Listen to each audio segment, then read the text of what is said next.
एक ऐसी कहानी जो दिखाती है कि कैसे एक आम इंसान पूरे देश पर कब्जा कर सकता है और दुनिया को तबाही की ओर ले जा सकता है।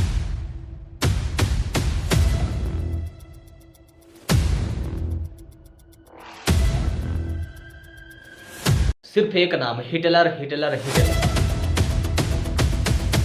नमस्कार दोस्तों। हिटलर का जन्म 20 अप्रैल 1889 को ऑस्ट्रिया में हुआ था। उसके पिता एडोल्फ हिटलर एक सरकारी अधिकारी थे और उसकी माता क्लारा हिटलर एक साधारण सी गृहिणी थी। बचपन में हिटलर एक कलाकार बनना चाहता था, लेकिन उसे आर्ट अकेडमी ने स्कूल में परमिशन नहीं दी, जिसके बाद उसकी जिंदगी ने अलग ही मोड़ ले लिया। कहानी आगे बढ़ती है जब वर्ल्ड वार के बाद जर्मनी पूरी तरह हार चुका था और ट्रीटी ऑफ वर्सेल के तहत उस पर बहुत ही कठोर शर्तें लगा दी गई थी। जर्मनी को अपनी सेना कम करनी पड़ी और भारी मुआवजा देना पड़ा और दुनिया के सामने उसकी इज्जत लगभग गिर गई।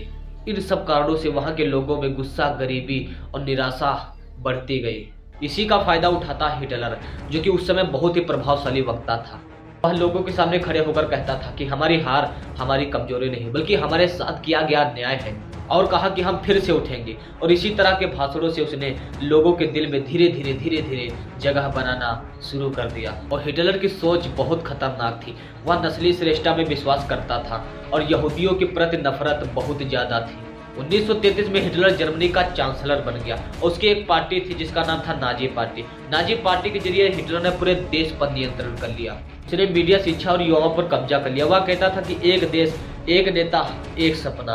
वो लोग उसके पीछे पीछे चलने लगे। लेकिन इसके बाद शुरू हुआ दुनिया का सबसे दर्दनाक चैप्टर, जिसे कहा जाता है होलोकास्ट, जिसमें लाखों यहूदियों को कैंपों में भेजा गया और बुरी ही परिस्थितियों में रखा गया, जिसमें 60 लाख यानी 6 मिलियन यहूदियों की जान चली गई हिटलर की वजह से।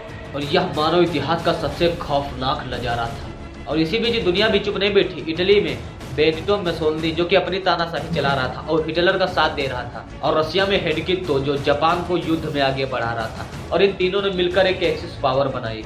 और दूसरी तरफ भी बड़े नेता खड़े थे, जैसे कि ब्रिटेन के विंस्टन चर्चिल। उन्होंने ऐलान किया कि हम भी कभी हार नहीं मानेंगे। और अमेरिका की फ्रैंकलिन डी रूजवेल्ट, उन्होंने अपने देश को युद्ध में उतारा और कहा कि आज़ादी की रक्षा करना बहुत जरूरी है। और वही सोवियत संघ में जोसेफ स्टालिन ने अपनी सेना के साथ जर्मनी के खिलाफ बहुत जोरदार मुकाबला किया। 1939 में हिटलर ने पोलैंड पे हमला किया और इसी के बीच वर्ल्ड वार सेकंड की शुरुआत हो गई। शुरुआत में जर्मनी बहुत ताकतवर साबित हुआ, लेकिन धीरे धीरे समय बीता। वहीं पर ब्रिटेन, अमेरिका, सोवियत संघ धीरे धीरे बहुत मजबूत हो गए और जर्मनी को पीछे ढकेल दिया। जर्मनी को हर मोर्चे पर घेर लिया और 1945 तक जर्मनी की हाल लगभग तय हो गई और हिटलर ने बर्लिन में अपने बंकर में छिप गया और 30 अप्रैल 1945 को उसकी मौत हो गई। और इसी के साथ नाजी शासन का अंत हो गया।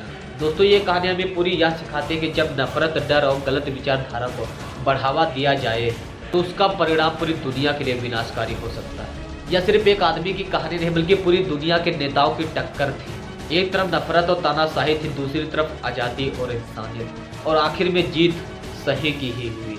तो दोस्तों, मिलते हैं नेक्स्ट वीडियो में। तब तक के लिए